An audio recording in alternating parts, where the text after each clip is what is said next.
going to continue our lesson number 4 water.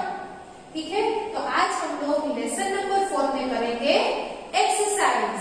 So take out your tools and open page number 181. तो अभी हम लोग करेंगे lesson number 4 exercise. So be ready with your book, pencil and eraser. So here in exercise, question number 1 is match the following. Match the following. Two columns are there, column A, column B. ठीक है, तो column A में कुछ picture है और column B में उसके related कुछ सेंटेंस है. ठीक है, तो हम लोग column A को column B से मैच करेंगे. So स्टूडेंट, यहाँ पे मैंने ऑलरेडी मैच करके रखा है, तो पहले मैं आपको एक्सप्लेन करूं, उसके बाद ही आप अपनी बुक में ये मैच करोगे अच्छे से. ठीक है, so let's start. Question number 1. Look at the picture. Which picture is this? Yes, this is picture of pond. Okay, pond यानी कि it's a small area of water surrounded by land. एक छोटे से एरिया जहां जो पानी से field है, वाटर से फील्ड है, उसके आसपास लैंड है, जमीन है. सो इसको हम लोग मैच करेंगे नंबर 4 पे. ठीक है, सॉरी नंबर 5 पे. A number 5. Small area of water surrounded by land. Okay, a small area of water surrounded by land. यानी कि जो पॉन्ड होता है वो स्मॉल होता है, लेक की तरह वो लार्ज नहीं होता है. B. Okay, which picture is this? This is picture of tank. Okay, tank यानी कि वो एक ऐसा प्लेस है, एरिया है जिसको बनाया जाता है. ओके, ये मैन मेड है. ओके, ये नेचुरल नहीं है, जिसको बनाया जाता है खोद के, लैंड को खोद के वहां पे कैसा स्ट्रक्चर बनाया जाता है, ब्रिक से, स्टोन से. क्यों बनाया जाता है? तो रेन वाटर से ये पूरा फिल हो जाए, उसमें जो वाटर है उसको हम लोग बाद में यूज कर सके, इसीलिए tank. So this you have to match with number 4.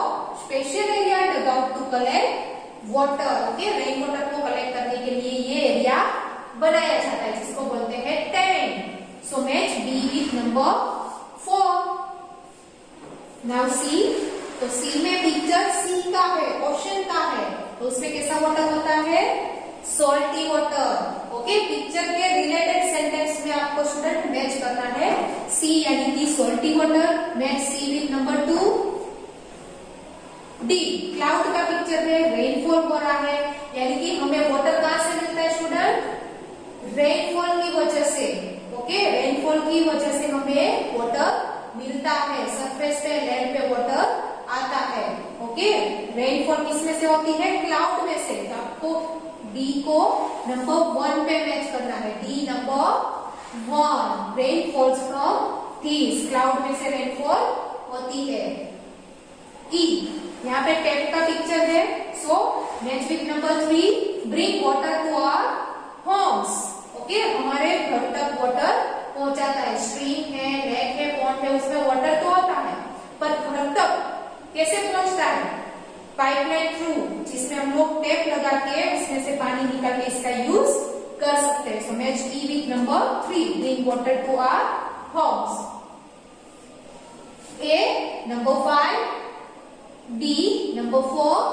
C 2. D 1 and E number 3. You have to match like this. Okay? Okay student, now question number 2 is tick the correct answer. A. Rain falls from. Okay, rainfall किसमें से होती है? आपकी book में 4 options है, यहाँ पे मेरे पास 2 ऑप्शंस है. Okay, so 2 options are clouds and wells. तो रेनफॉल इन दोनों में से किसमें से होती है? Rain falls from clouds. Okay, correct answer is clouds. So you have to tick these clouds. Okay student, यहाँ पे मैंने correct answer जो है उसके नीचे लाइन ड्रॉ करके रखी है, पर आपको पहले समझना है, उसके बाद ही आप इसमें टिक करोगे. आपको ऐसे राइट टिक करना है. What is?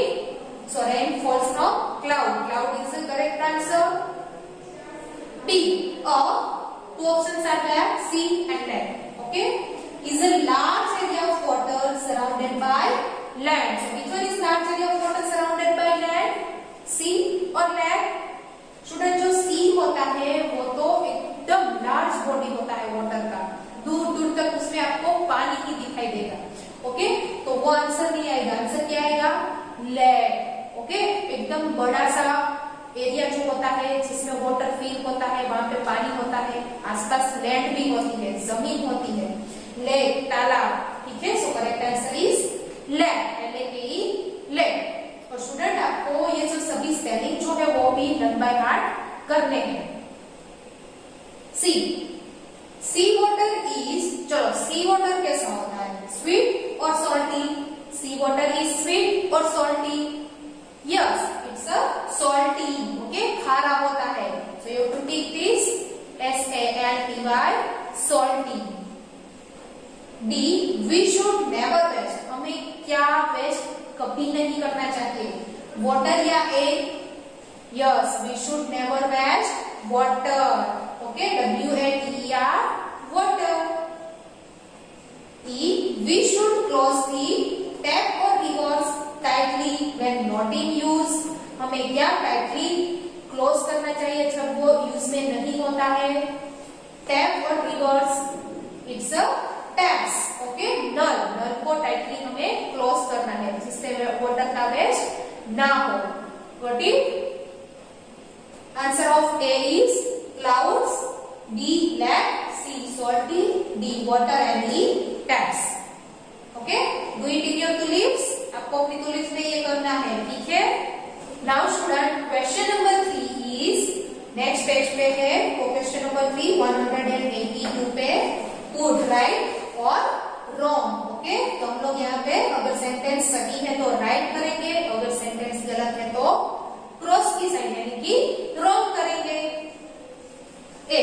Plants need water to grow. Plants को ग्रो होने के लिए वाटर चाहिए. Is it right? Yes, absolutely right. अगर हम लोग प्लांट में पानी डालेंगे तो ही वो ग्रो होगा. ठीक है, बड़ा होगा. तो यहाँ पे करेंगे हम लोग right. B. Fish can live both on land and in water. So this one is absolutely wrong. क्यों? क्योंकि फिश जो है वो सिर्फ पानी में ही, वाटर के अंदर ही रह सकती है, वो लैंड पे रह सकती नहीं है. ओके, अगर लैंड पे रहेगी, पानी से बाहर निकलेगी तो वो मर जाएगी. ओके, तो ये सेंटेंस होगा wrong. C. A whale is a very large body of water. Whale is a very large body of water, student. No, ocean is a very large body of water. यहाँ पे लिखा है well, कुआं, तो यहाँ पे आएगा wrong. D. We should close the tap properly after use. Yes, very good. हमें हमेशा टैप को टाइटली क्लोज करना है यूज करने के बाद. तो यहाँ पे आएगा राइट.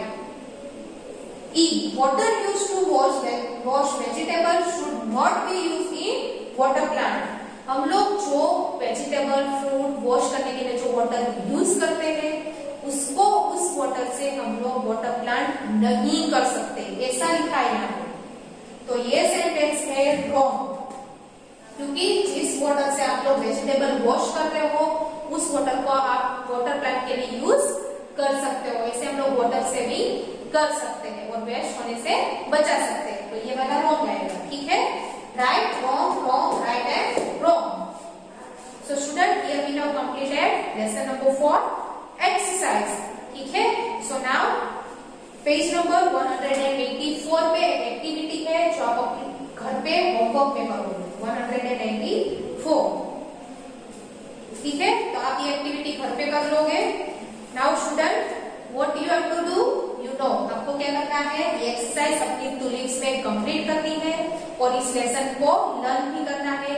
एंड यस, आपको रीडिंग भी सीखना है स्टूडेंट. एक एक स्पेलिंग आपको रीड करना आने चाहिए. तो रीडिंग प्रैक्टिस भी कीजिए और अपने एग्जाम की प्रिपरेशन कीजिए. Thank you.